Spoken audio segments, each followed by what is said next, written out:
Hello everyone, welcome to Keystone life sciences. Previous lectures में हम लोग कार्बोहाइड्रेट्स के बारे में बात कर रहे थे और लास्ट लेक्चर में मैंने आपको डाइसैकेराइड्स के बारे में बताया। ठीक, वहाँ पे मैंने आपको बताया कि डाइसैकेराइड किस तरीके से बने होते हैं। कुछ एग्जाम्पल भी वहाँ पे मैंने आपको बताया कौन कौन से डाइसैकेराइड्स नेचर में पॉसिबल हैं, किस तरह से जुड़े होते हैं। जैसे कि मैंने आपको लैक्टोज के बारे में बताया, मैंने आपको सुक्रोज के बारे में वहाँ पे बताया था, ट्रेहलोज के बारे में मैंने आपको बताया था, और इनके इंपॉर्टेंट फंक्शंस के बारे में भी हमने लास्ट लेक्चर में डिस्कस किया। ठीक है, इस लेक्चर में हम लोग पॉलीसैकेराइड्स के बारे में बात करेंगे। ठीक है, जब मैं आपको कार्बोहाइड्रेट्स का क्लासिफिकेशन बता रहा था तो वहां पे मैंने आपको बताया था कि जो कार्बोहाइड्रेट्स होते हैं उनको 3 कैटेगरीज में क्लासिफाई किया जाता है। एक होते हैं मोनोसैकेराइड, जिनके बारे में हम लोग बात कर चुके हैं। डाइसैकेराइड दूसरे होते हैं, उनके बारे में भी हम लोग लास्ट लेक्चर में बात कर चुके हैं। इस लेक्चर में हम लोग जो तीसरी कैटेगरी होती है दैट इज द पॉलीसैकेराइड्स, इनके बारे में बात करेंगे। ठीक है, तो पॉलीसैकेराइड्स होते क्या हैं, सबसे पहले यहां से हम लोग स्टार्ट करेंगे। ठीक है, पॉलीसैकेराइड्स बेसिकली होते हैं पॉलीमेरिक कार्बोहाइड्रेट्स। ठीक है, ये होते हैं पॉलीमेरिक कार्बोहाइड्रेट्स। ठीक है, और पॉलीमेरिक कार्बोहाइड्रेट्स का मतलब ये होता है कि यहाँ पे बहुत सारी मोनोसैकेराइड्स यूनिट आपस में जुड़ी होंगी। ठीक है, यहाँ पे बहुत ज्यादा, ये बेसिकली मोर देन 14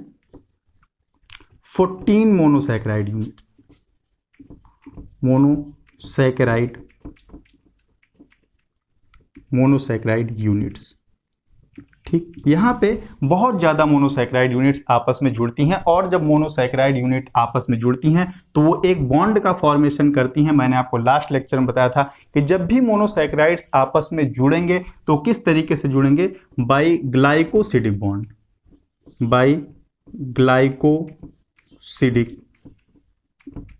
बॉन्ड्स।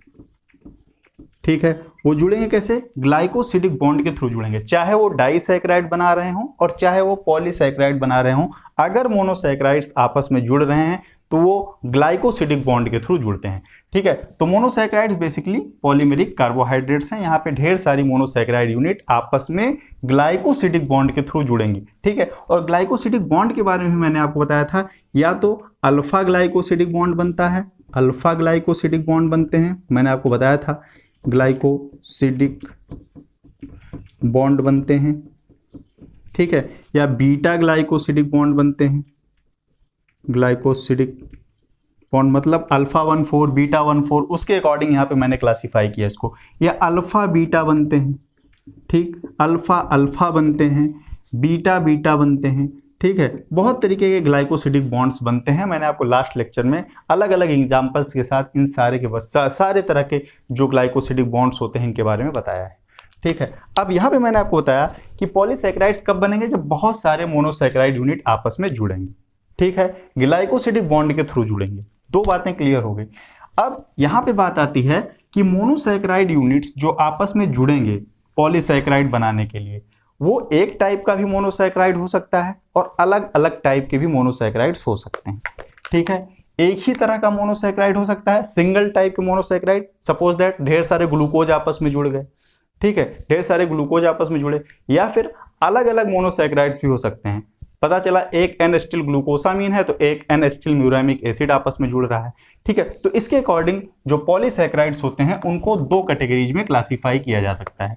ठीक है, मोनोसैकेराइड यूनिट कितने टाइप की जुड़ रही हैं, इसके अकॉर्डिंग पॉलीसैकेराइड जो होते हैं उनको 2 कैटेगरी में क्लासिफाई किया जाता है। एक हम लोग बोलते हैं होमोपॉलीसैकेराइड्स,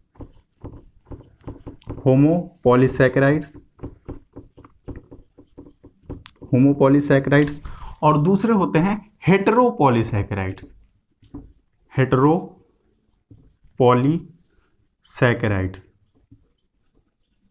ठीक, अब यहां पे नाम से ही पता चल रहा है कि होमो कब बोलेंगे और हेटेरो कब बोलेंगे। ठीक है, होमो पॉलीसैकेराइड्स तब हम बोलेंगे पॉलीसैकेराइड्स को जब एक सिंगल टाइप के, इसमें क्या होगा, एक सिंगल टाइप ऑफ मोनोसैकेराइड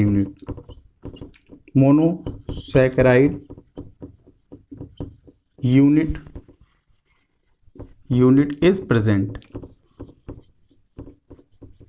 ठीक, एक सिंगल टाइप की मोनोसैकेराइड यूनिट होगी।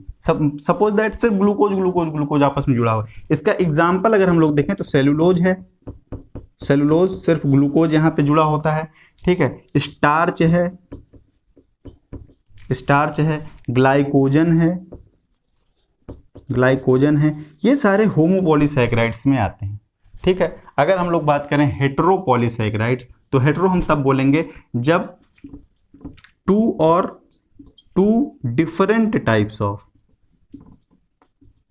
different types of monosaccharide units,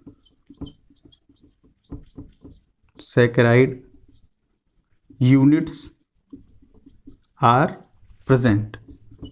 जब हमारे पॉलीसैकेराइड में डिफरेंट टाइप्स के, टू हटा देते हैं यहाँ पे, डिफरेंट टाइप्स के मोनोसैकेराइड यूनिट प्रेजेंट हो, तब उस कंडीशन में हम लोग जो हमारा पॉलीसैकेराइड है उसको हम लोग कहेंगे हेटेरोपॉलीसैकेराइड्स, ठीक है। और इसका सबसे अच्छा एग्जांपल होता है बैक्टीरियल पेप्टाइडोग्लाइकन का जो मेजर कंपोनेंट होता है, बैक्टीरियल सेल वॉल का जो मेजर कंपोनेंट होता है, that is the peptidoglycan, peptidoglycan, या इसी को म्यूरिन भी बोलते हैं। ये मिलकर के बना होता है दो मोनोसैकेराइड यूनिट्स को, एक को हम लोग कहते हैं एन एसिटिल ग्लूकोसामीन और दूसरे को हम लोग कहते हैं एन एसिटिल म्यूरामिक एसिड, ठीक है। इसके अलावा ग्लाइकोसामीनोग्लाइकन्स, ग्लाइकोसामीनोग्लाइकन्स, ठीक, ये सारे हेटेरोपॉलीसैकेराइड्स होते हैं, ठीक। और इन सब के बारे में हम लोग स्टेप बाय स्टेप बात करेंगे, ठीक है। अब जो ज्यादातर पॉलीसैकेराइड्स का क्लासिफिकेशन किया था, ये तो हो गया मोनोसैकेराइड यूनिट के अकॉर्डिंग कि किस तरह की मोनोसैकेराइड यूनिट वहां पे प्रेजेंट है, सिंगल टाइप की या डिफरेंट टाइप की, उसके अकॉर्डिंग हमने दो क्लासेस में क्लासीफाई किया, ठीक है। लेकिन मोस्ट ऑफ द जो पॉलीसैकेराइड्स होते हैं उनको उनके बायोलॉजिकल फंक्शन के अकॉर्डिंग क्लासीफाई किया जाता है। किसके अकॉर्डिंग क्लासीफाई किया जाता है? According to biological function, biological function के अकॉर्डिंग, बायोलॉजिकल फंक्शन के अकॉर्डिंग जब हम लोग पॉलीसैकेराइड्स को क्लासीफाई करते हैं तो वहां पे भी उनको दो कैटेगरीज में क्लासीफाई किया जाता है, ठीक है। कार्बोहाइड्रेट्स या पॉलीसैकेराइड्स कौन कौन से बायोलॉजिकल फंक्शन परफॉर्म करते हैं, तो ब्रॉडली दो तरह के वो बायोलॉजिकल फंक्शन परफॉर्म करते हैं। एक तो स्टोरेज फंक्शन, तो हम उनको कह देते हैं स्टोरेज पॉलीसैकेराइड्स, स्टोरेज पॉलीसैकेराइड्स, ठीक। और दूसरा स्ट्रक्चरल फंक्शन परफॉर्म करते हैं, तो उनको हम लोग बोलते हैं स्ट्रक्चरल पॉलीसैकेराइड्स,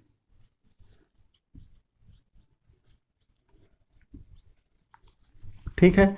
एक हमारा हो गया स्टोरेज पॉलीसैकेराइड और दूसरा हो गया हमारा स्ट्रक्चरल पॉलीसैकेराइड, ठीक है। अब स्टोरेज पॉलीसैकेराइड्स क्या होते हैं? स्टोरेज पॉलीसैकेराइड्स ऐसे पॉलीसैकेराइड्स होते हैं जो कि सेल के अंदर में स्टोर रहते हैं, दे आर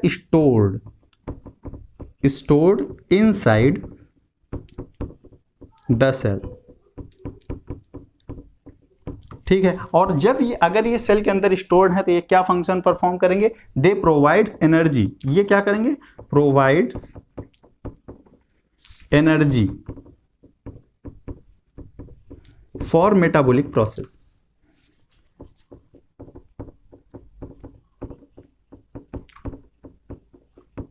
ओके। ये क्या करेंगे? एनर्जी प्रोवाइड करेंगे, ये सेल के अंदर स्टोर्ड रहेंगे।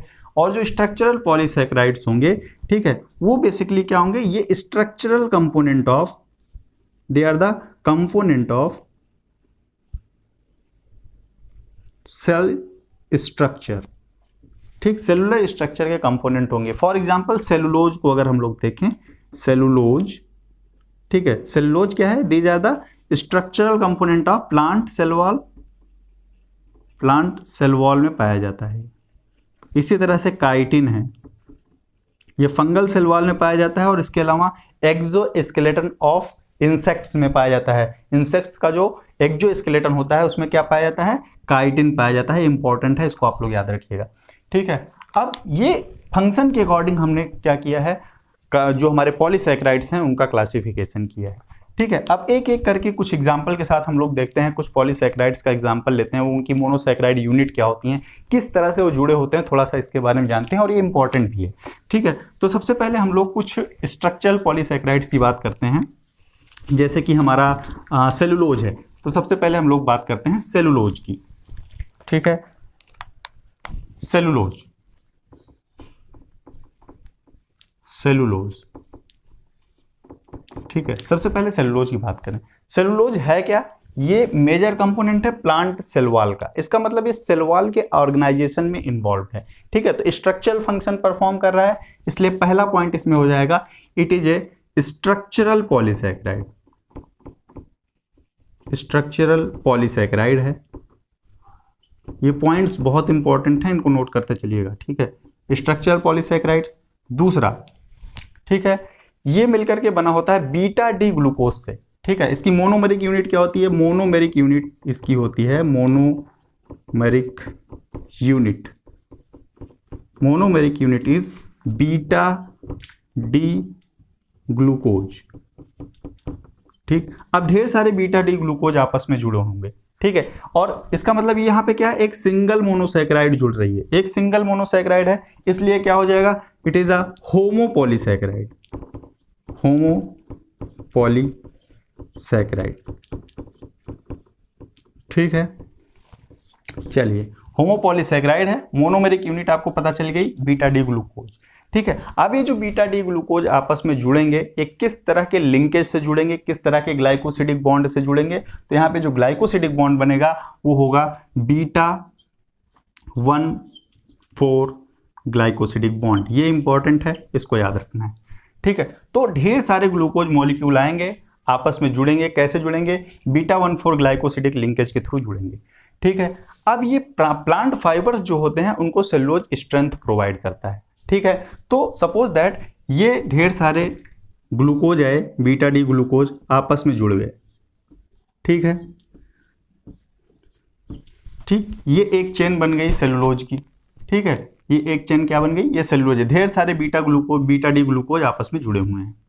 ठीक है, इसी तरह से ढेर सारी सेलुलोज की चेन्स आपस में आकर के जुड़ती हैं। ठीक है, ये एक और चेन आ गई। ठीक, ये एक और चेन है, किसकी है? ये सेलुलोज की चेन है।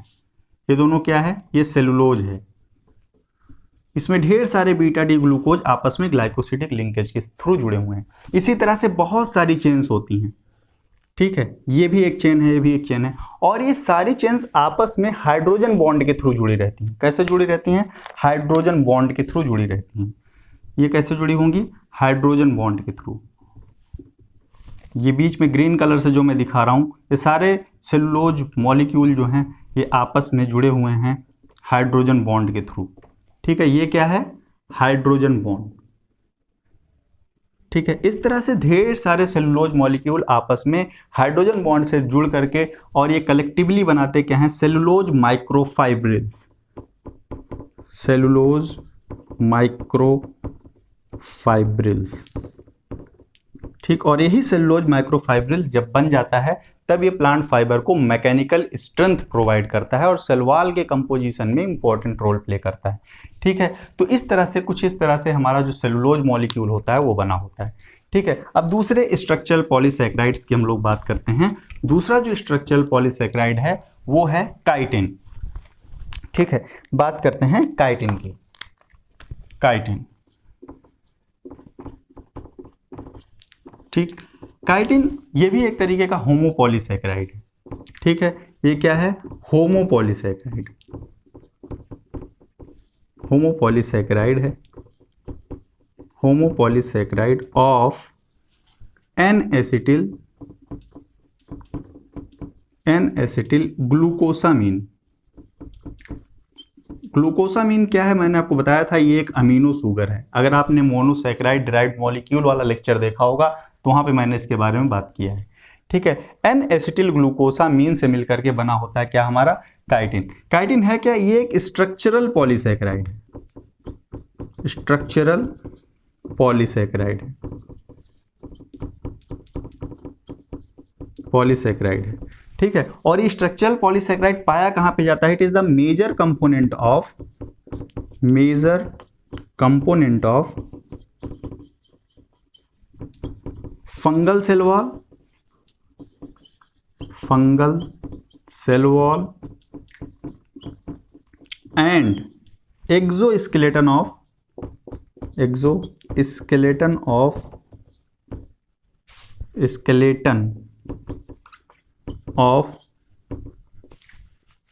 Insects,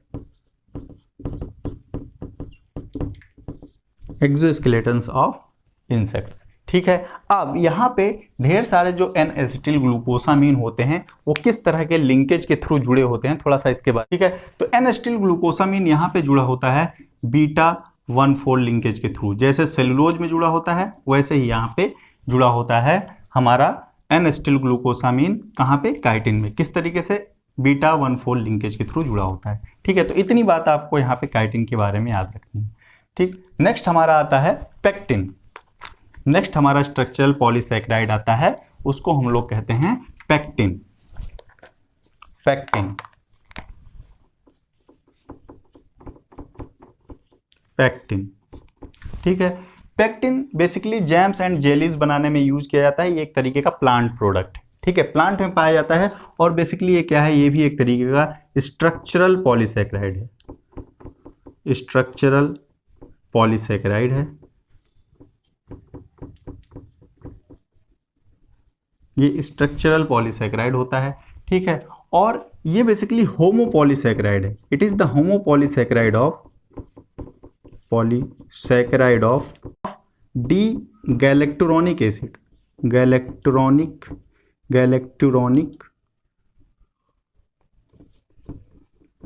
acid. ठीक, और गैलेक्टोरोनिक एसिड के बारे में मैंने आपको बताया था। यहाँ पे होता क्या है? बेसिकली ग्लूकोज मॉलिक्यूल होता है और ग्लूकोज मॉलिक्यूल का जो लास्ट वाला CH2OH ग्रुप होता है वो ऑक्सीडाइज हो जाता है। किसमें? COOH ग्रुप में। मैंने आपको शुगर ड्राइव्ड मॉलिक्यूल में ये भी बताया हुआ है। ठीक है, तो पेक्टिन का बेसिकली फंक्शन क्या होता है? दे डिटरमाइंस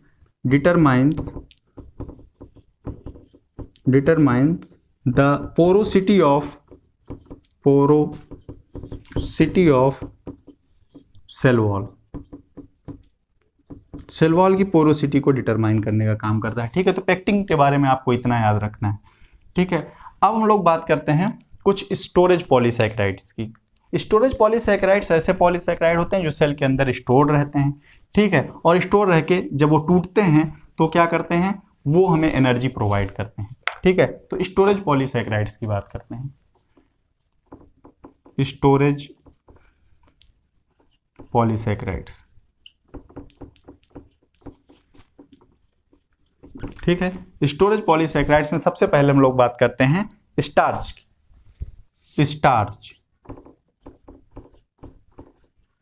स्टार्च की हम लोग बात करते हैं। ठीक है, स्टार्च बेसिकली स्टोर्ड होते हैं प्लांट सेल्स में। ठीक है, they are the storage polysaccharides of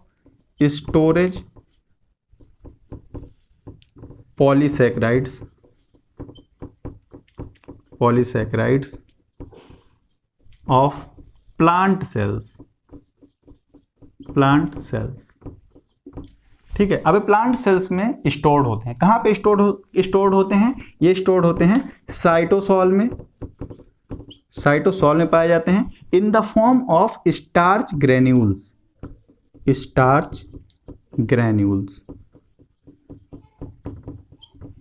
ठीक है, स्टार्च ग्रेन्यूल। ठीक, और ये पॉलीमर्स होते हैं बेसिकली होमोपॉलीमर्स होते हैं। होमोपॉलीसैकेराइड ऑफ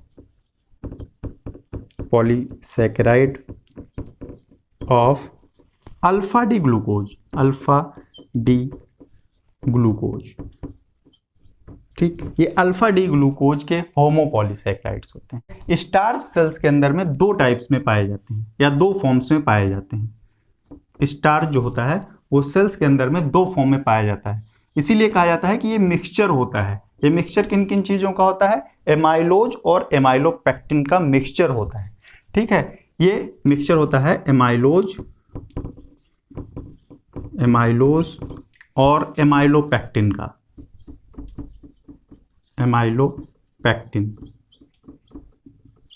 ठीक है, एमाइलोज और एमाइलोपेक्टिन दोनों ही सिंगल मॉलिक्यूल्स के ही वो पॉलीसैकेराइड्स होते हैं, दोनों ही बने होते हैं अल्फा डी ग्लूकोज से,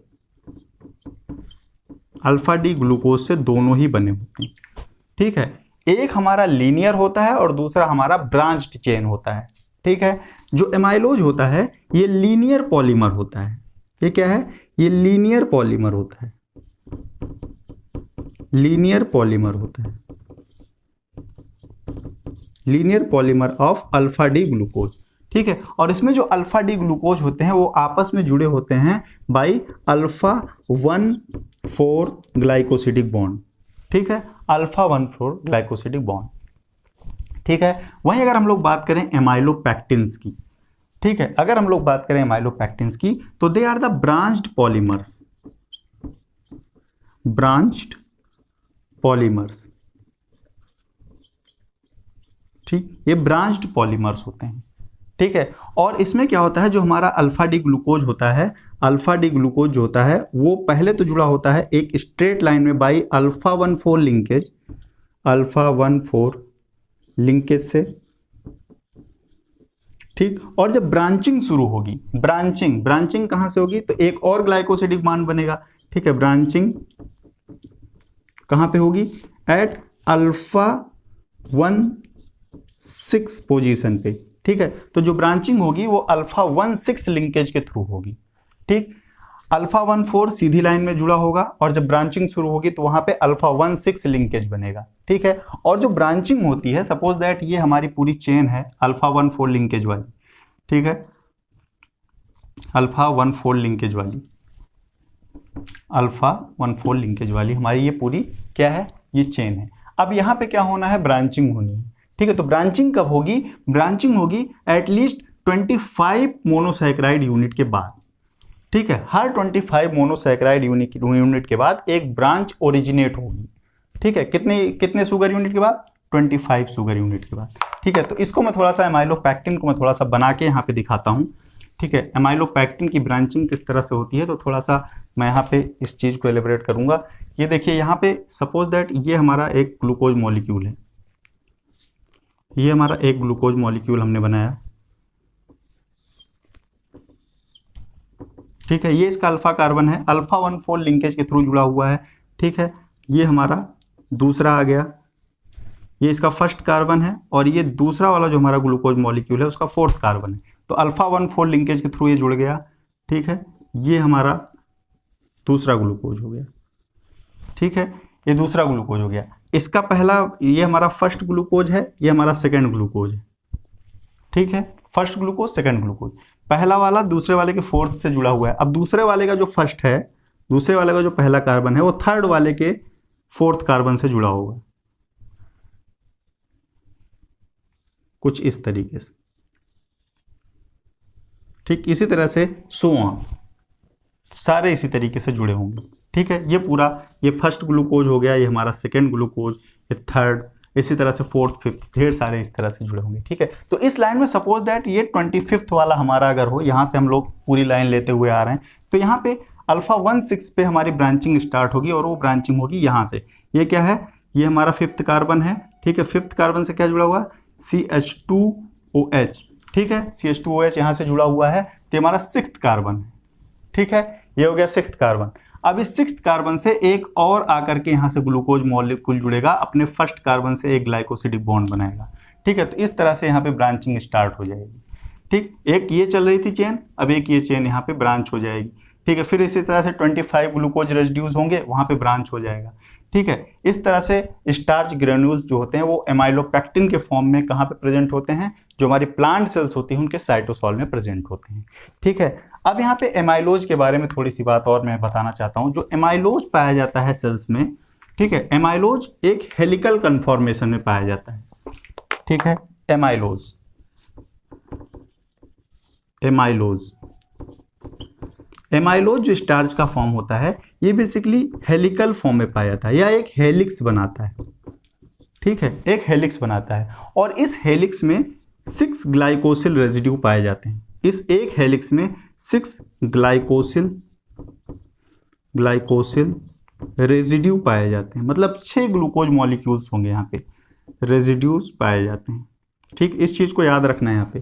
ठीक, एमाइलोज हेलिकल फॉर्म में पाया जाता है और एक हेलिक्स में 6 ग्लाइकोसिल रेजिड्यू पाए जाते हैं। ठीक, सपोज दैट ये हमारा एक एमाइलोज मॉलिक्यूल है और ये इसने एक हेलिक्स बनाया। ठीक है, ये एक हेलिक्स बनाया। ठीक, और इस हेलिकल कन्फॉर्मेशन में क्या है, इसमें 6 ग्लाइकोसिल रेजिड्यू हैं और इस 6 ग्लाइकोसिल रेजिड्यू के अंदर में आयोडीन मॉलिक्यूल आसानी से फिट हो जाता है। ठीक है, एक आयोडीन मॉलिक्यूल आसानी के साथ जाकर के फिट हो सकता है। ठीक है, और जब ये आयोडीन एमाइलोज से रिएक्ट करता है तो ये ब्लू कलर देता है, ब्लू कलर देता है। ठीक, तो स्टार्च की प्रेजेंस पता, किसी सोल्यूशन में स्टार्च है या नहीं है ये पता करने के लिए हम उसको आयोडीन से ट्रीट करते हैं तो ब्लू कलर आता है। तो ब्लू कलर क्यों आता है, क्योंकि वहां पे 6 एमाइलोज मॉलिक्यूल होंगे। ठीक है, जो हेलिकल कन्फॉर्मेशन में होंगे। ठीक है, और वो क्या होगा, वो आयोडीन के साथ रिएक्ट करके ब्लू कलर देगा और ब्लू कलर से हम पता कर लेंगे कि इस सोल्यूशन में हमारा स्टार्च प्रेजेंट है। ठीक है, अब ये ब्लू कलर आने के लिए केवल एक ही हेलिक्स होना, एक ही हेलिक्स सफिशियंट नहीं होता है कि आप ये समझ रहे हो कि 6 वहाँ पे एमाइलोज मॉलिक्यूल हैं तो वो आसानी के साथ जो है 6 वहाँ पे ग्लाइकोसिल मॉलिक्यूल हैं तो वो आसानी के साथ रिएक्ट करके ब्लू कलर देंगे। ठीक है, यहाँ पे अगर कैरेक्टरिस्टिक ब्लू कलर लेकर के आना है तो ऐसे ही 6 हेलिक्सों का होना आवश्यक है। 6 हेलिक्स होने चाहिए, 2, 3, 4, 5 और 6 हेलिक्स अगर वहाँ पे हैं, यानी 6 आयोडीन जाकर के वहां से रिएक्ट करे। ठीक है, तो क्या होगा, तब ये कैरेक्टरिस्टिक ब्लू कलर आता है। ठीक, अब यहां पे समझने वाली बात यह है कि एक हेलिक्स में 6 ग्लाइकोसिल रेजिड्यू हैं तो 6 हेलिक्स में कितने ग्लाइकोसिल रेजिड्यू हो जाएंगे, 6 × 6 = 36। मतलब 36 ग्लाइकोसिल रेजिड्यूज आपस में जुड़ करके, ठीक है, जब एमाइलोज बनाएंगे तो वो 6 इस तरह के हेलिक्स बनाएंगे और इन 6 हेलिक्स से जब जा करके आयोडीन मॉलिक्यूल रिएक्ट करेगा तब वो कैरेक्टरिस्टिक ब्लू कलर देगा। ठीक है, तो एमाइलोज की कहानी हो गई। लेकिन अगर एमाइलोपेक्टिन की बात करें, एमाइलोपेक्टिन का एक सोल्यूशन है, उसमें हमने डाल दिया आयोडीन, तो वो कौन सा कलर देगा, वो रेड ब्राउन कलर देता है, वो ब्लू कलर नहीं देता। ठीक है, तो एमाइलोज और एमाइलोपेक्टिन की प्रेजेंस में डिफरेंशिएट अगर हमें करना हो तो हम क्या करेंगे, जो हमारा सोल्यूशन है उसमें हम आयोडीन डालेंगे। अगर आयोडीन डालने पे ब्लू कलर आया तो इसका मतलब ये हुआ कि जो हमारा सोल्यूशन है उसमें स्टार्च प्रेजेंट है। ठीक है, और अगर रेड ब्राउन कलर आया तो इसका मतलब स्टार्च का जो फॉर्म है वो क्या है, वो एमाइलोपेक्टिन वाला स्टार्च वहां पे प्रेजेंट है। ठीक है, तो ये तो बात रही थोड़ा सा स्टार्च के बारे में। तो मैंने आपको बताया कि स्टार्च जो होता है वो प्लांट की सेल्स में स्टोर्ड रहने वाला पॉलीसेकेराइड होता है। ठीक है, अब अगर स्टार्च सेल में प्रेजेंट है, ठीक है, तो ये टूटेगा। ठीक, और टूटने के बाद एनर्जी प्रोवाइड करेगा जब सेल को जरूरत है तब। ठीक है, तो टूटेगा कैसे, इसके टूटने के लिए एंजाइम्स होते हैं। ठीक है, स्टार्च के ब्रेकडाउन के लिए एंजाइम्स होते हैं। ठीक है, और ये एंजाइम्स बोथ प्लांट और animal, both plants and animals have enzymes that hydrolyze the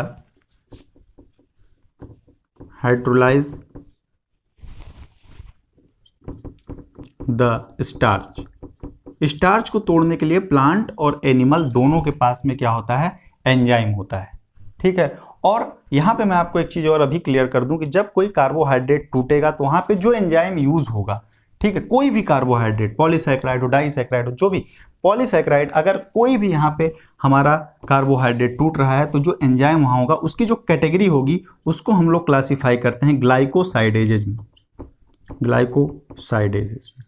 ठीक, ऐसे सारे एंजाइम जो ग्लाइकोसिडिक बॉन्ड को तोड़ते हैं वो ग्लाइकोसाइडेज की कैटेगरी में आते हैं। ठीक है, चाहे जो एंजाइम हो, चाहे वो अल्फा एमाइलेज हो, बीटा एमाइलेज हो, ग्लाइकोजन फास्फोराइलेज हो, जितने भी तरीके के एंजाइम्स हैं जो ग्लाइकोसिडिक बॉन्ड को तोड़ते हैं वो सब ग्लाइकोसाइडेजेज होते हैं। ठीक है, इसका मतलब प्लांट और एनिमल्स दोनों के पास में ऐसे ग्लाइकोसाइडेजेज पाए जाते हैं जो स्टार्च का ब्रेकडाउन करते हैं। ठीक है, तो ग्लाइकोसाइडेजेज बेसिकली हैं कौन से, ठीक, तो 2 तरह के ग्लाइकोसाइडेजेज होते हैं जो कि स्टार्च का ब्रेकडाउन करते हैं। ठीक है, स्टार्च ब्रेकडाउन करने वाले जो ग्लाइकोसाइडेजेज हैं, मतलब स्टार्च ब्रेकडाउन की अगर हम लोग बात करें, स्टार्च ब्रेकडाउन, ठीक, तो दो तरह के एंजाइम्स होते हैं यहाँ पे, एक को हम लोग कहते हैं अल्फा एमाइलेज, अल्फा एमाइलेजेस, ठीक, और दूसरे होते हैं बीटा एमाइलेजेस, ठीक, अल्फा एमाइलेजेज और बीटा एमाइलेजेज। तो दो तरह के यहाँ पे ब्रेक डाउन करने वाले एंजाइम्स हैं। अल्फा एमाइलेज की अगर हम लोग बात करें तो दीज आर द इंडोग्लाइकोसाइडेजेस, इंडोग्लाइकोसाइडेजेस,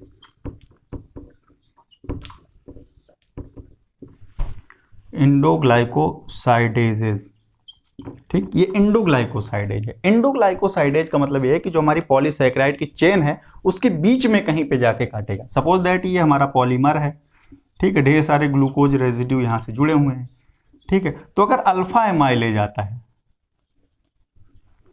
ठीक, अल्फा एमाइलेज आता है तो यहां कहीं बीच से काटेगा, ठीक है, बीच में से काटेगा, किनारों पे नहीं काटेगा, इसीलिए इसको कहा जाता है इंडोग्लाइकोसाइडेज, अंदर में कहीं पे काट रहा है, ठीक। दूसरा हमारा है बीटा एमाइलेज। बीटा एमाइलेज हमारा जो है ये होता है एक्सोग्लाइकोसाइडेज,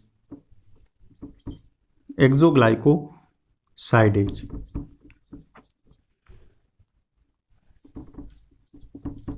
एक्सोग्लाइकोसाइडेज। और जो एक्सोग्लाइकोसाइडेज होते हैं ये हमेशा कहां से तोड़ेंगे, at the reducing and, reducing and, reducing and का मतलब ये हुआ कि जो हमारा हेमी एसिटल वाला कार्बन है उसका जो OH ग्रुप है वहां पे कहीं पे जाकर के काटेगा, मतलब किनारे वाला जो हमारा ग्लाइकोसिल रेजिड्यू है उसको ये तोड़ेगा अगर बीटा एमाइलेज फंक्शन कर रहा है तो, ठीक है। तो ये दो तरह के एंजाइम्स हैं जो पाए जाते हैं स्टार्च के ब्रेकडाउन के लिए, और एनिमल प्लांट दोनों में पाए जाते हैं, ठीक है। उसके बाद नेक्स्ट हम लोग बात करते हैं ग्लाइकोजन की, ठीक है, एक दूसरा storage polysaccharide, important storage polysaccharide, that is the glycogen. Glycogen के बारे में बात करते हैं, ठीक, ग्लाइकोजन। जिस तरह से स्टार्च प्लांट्स के पास में स्टोरेज पॉलीसैकेराइड है उसी तरह से जो ग्लाइकोजन होता है वो these are the major storage, major storage polysaccharide, polysaccharide in the animals, animals, ठीक, ठीक, एनिमल्स में पाया जाता है। और बेसिकली कहां पे पाया जाएगा, मोस्ट ऑफ द पार्ट इसका पाया जाता है लीवर में, liver and skeletal muscle, liver और स्केलेटल मसल में सबसे ज्यादा ये पाए जाते हैं, ठीक है, ग्लाइकोजन। अब ग्लाइकोजन बना कैसे होता है, glycogen are the polymer of, these are the polymer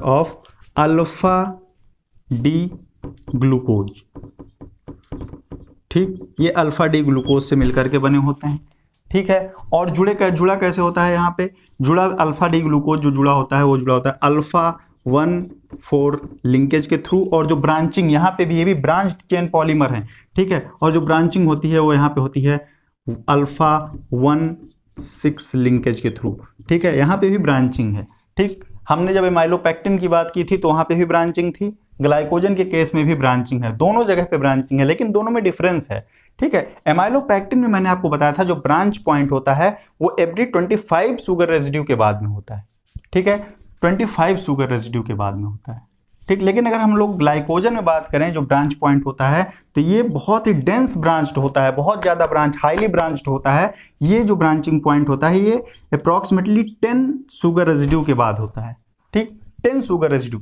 कहाँ 25 कहाँ 10। और अगर हम लोग एवरेज देखें ऑन एवरेज तो 8 to 13 शुगर रेजिड्यू के बाद में एक ब्रांच पॉइंट यहाँ पे ओरिजिनेट होता है, ठीक है। और जितनी ज़्यादा ब्रांचिंग वहाँ पे होती है उतना ही ज़्यादा ग्लाइकोजन क्या होता है, वाटर सॉल्युबल होता है, ठीक है। अब यहाँ पे देखिए आप हाईली ब्रांच होने के फायदे क्या क्या हैं, जितनी ज़्यादा ब्रांचिंग होगी उतने ही ज़्यादा ग्लाइकोजन मॉलिक्यूल में ग्लूकोज रेजिड्यू होंगे, जितनी ज़्यादा ब्रांचिंग होगी उतने ही वहाँ पे ग्लूकोज रेजिड्यू होंगे, ठीक। सपोज दैट एक बार जो हमारी सेल है उसको ग्लूकोज की रिक्वायरमेंट हुई, ठीक है, और ग्लाइकोजन टूटा, ठीक, तो जब ग्लाइकोजन टूटेगा तो अगर ब्रांचिंग वहां पे ज्यादा है, उसके पास ज्यादा ग्लूकोज रेजिड्यू है, तो एक ग्लाइकोजन मॉलिक्यूल जब टूटेगा तो बहुत सारे ग्लूकोज मॉलिक्यूल्स रिलीज करेगा। ठीक है, तो जितने ज्यादा ग्लूकोज मॉलिक्यूल्स वहां पे रिलीज होंगे उतनी ही ज्यादा सेल को एनर्जी जल्दी जल्दी मिलने लगेगी। ठीक है, इसीलिए यहाँ पे ब्रांचिंग जो होती है वो सिग्निफिकेंट रोल प्ले करती है। ठीक है, इसके अलावा ब्रांचिंग का एक और फायदा है, जो ग्लाइकोजन को तोड़ने के लिए एंजाइम होता है उसको कहा जाता है glycogen phosphorylase. Glycogen phosphorylase, phosphorylase. ठीक है, ग्लाइकोजन फास्फोराइलेज क्या करता है, ये ग्लाइकोजन को तोड़ता है। ठीक है, और ग्लाइकोजन फास्फोराइलेज सबसे ज्यादा टारगेट उस ग्लाइकोजन मॉलिक्यूल को करता है जो हाईली ब्रांच्ड होता है, हाईली ब्रांच्ड होता है। इसका मतलब ब्रांचिंग जो होती है, अगर ज्यादा ब्रांचिंग है तो बहुत तेजी से ग्लाइकोजन को तोड़ने में भी हेल्प करती है। ठीक है, इसीलिए हाईली ब्रांच्ड जो ग्लाइकोजन मॉलिक्यूल होता है उसको ग्लाइकोजन फास्फोराइलेज अटैक करता है। ठीक है, अब यहाँ पे ग्लाइकोजन के बारे में एक सबसे इंपॉर्टेंट बात, ठीक है, ग्लाइकोजन की सिंथेसिस होगी ग्लूकोज मॉलिक्यूल से या ग्लाइकोसिल मॉलिक्यूल जब आपस में जुड़ते हैं। ठीक है, ग्लूकोज मॉलिक्यूल्स आपस में जुड़ेंगे, जोड़ेगा कौन, ग्लाइकोजन सिंथेस। सिंथेसिस के लिए एंजाइम है जिसको हम लोग बोलते हैं ग्लाइकोजन सिंथेस। ठीक, ग्लाइकोजन सिंथेस क्या करता है, ये ग्लूकोज रेजिड्यू को अल्फा 1,4 लिंकेज के थ्रू या अल्फा 1,6 लिंकेज के थ्रू जोड़ना शुरू करता है, जिससे हमारा ग्लाइकोजन की सिंथेसिस होती है। लेकिन इस एंजाइम की एक खासियत है, ठीक है, इस एंजाइम की खासियत ये है कि ये डायरेक्टली दो ग्लूकोज मॉलिक्यूल को नहीं जोड़ देता। मतलब ये सेल में प्रेजेंट है, ये दो ग्लूकोज मॉलिक्यूल्स हैं। ठीक है, ढेर सारे ग्लूकोज मॉलिक्यूल्स हैं। ये क्या है, ग्लूकोज, ये समझने के लिए मैं बना रहा हूं। ठीक, ढेर सारे ग्लूकोज मॉलिक्यूल्स प्रेजेंट हैं। ग्लाइकोजन सिंथेस डायरेक्टली इन दोनों ग्लूकोज मॉलिक्यूल को नहीं जोड़ सकता। ठीक है, इसके लिए प्राइमिंग की जरूरत होती है। जैसे आपने पढ़ा होगा डीएनए रेप्लिकेशन को प्राइमर चाहिए, उसी तरह से ग्लाइकोजन की सिंथेसिस के लिए एक प्राइमर की जरूरत पड़ती है। ठीक है, जब वो प्राइमर मिलता है तब ग्लाइकोजन सिंथेस क्या करता है, वो दो ग्लूकोज मॉलिक्यूल को ले जाकर के उससे जोड़ना शुरू करता है। ठीक है, और यहाँ पे प्राइमर का काम करती है एक प्रोटीन जिसको हम लोग कहते हैं प्रोटीन ग्लाइकोजेनिन। ग्लाइकोजेनिन, ठीक, प्रोटीन ग्लाइकोजेनिन, इसको आप लोग याद रखिएगा, इंपॉर्टेंट है। ठीक है, ग्लाइकोजेनिन क्या करती है, ये प्राइमर की तरह काम करती है, प्राइमर की तरह काम करती है for glycogen synthesis. Glycogen synthesis, ये प्राइमर की तरह काम करती है। ठीक, अब इसमें प्राइमर काम क्या होता है, बेसिकली जब हम लोग डीएनए रेप्लिकेशन पढ़ेंगे तो वहां पे भी मैं आपको बताऊंगा, वो free 3 prime OH group provide करता है। ठीक, एक फ्री OH ग्रुप प्रोवाइड करता है जहां से हमारे जो न्यूक्लियोटाइड्स होते हैं वो जुड़ने शुरू हो जाते हैं।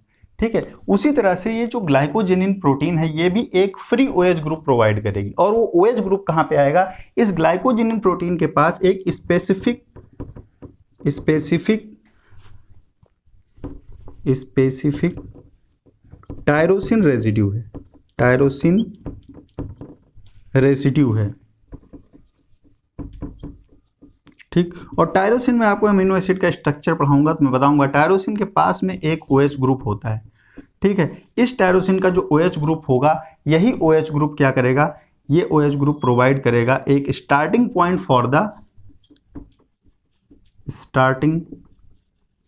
Point for glycogen synthesis. ठीक है, ग्लाइकोजन सिंथेसिस, इतना है आपको याद रखना है ग्लाइकोजन के बारे में। और ये प्रोटीन वाला जो पार्ट है ये बहुत ज़्यादा इंपॉर्टेंट है। ठीक, इसको हाईलाइट करके पढ़िएगा। ठीक है, और याद रखिएगा ग्लाइकोजेनिन का जो टायरोसिन अमीनो एसिड है उसका एक OH जो होता है वो स्टार्टिंग पॉइंट देता है ग्लाइकोजन सिंथेसिस के लिए, जिसको यूटिलाइज करके ग्लाइकोजन सिंथेस ग्लाइकोजन की सिंथेसिस करता है।